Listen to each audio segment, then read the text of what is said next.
করতে হবে সেটি হলো পশুকে শোয়ানোর পরে তার গলা যখন ছুরি চালনা করবেন তার আগে আপনাকে বিসমিল্লাহি আল্লাহু আকবার বলতে হবে।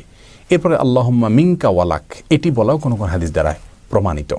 তাহলে আমরা সবটুকুকে একসাথে এবার বলতে পারি বিসমিল্লাহি আল্লাহু আকবার আল্লাহুম্মা মিনকা ওয়ালাক, বাস এটুকু বলে আপনি ছুরি চালনা শুরু করলেন।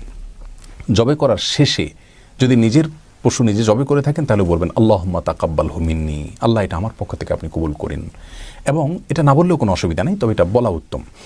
আর অন্য কারোর পক্ষ থেকে করলে আপনি বলবেন আল্লাহুম্মা তাকাব্বালহু মিন অমুক অমুক অমুক অমুক অমুক, অর্থাৎ অমুক অমুকের পক্ষ থেকে আল্লাহ আপনি এটা কবুল করেন। এটা আপনি বাংলায়ও বলতে পারেন, আল্লাহ এটি আমার পক্ষ থেকে কোরবানি হিসাবে আপনি কবুল করুন, অথবা আল্লাহ এটা অমুক অমুক অমুক অমুক তাদের পক্ষ থেকে কোরবানি হিসাবে কবুল করুন।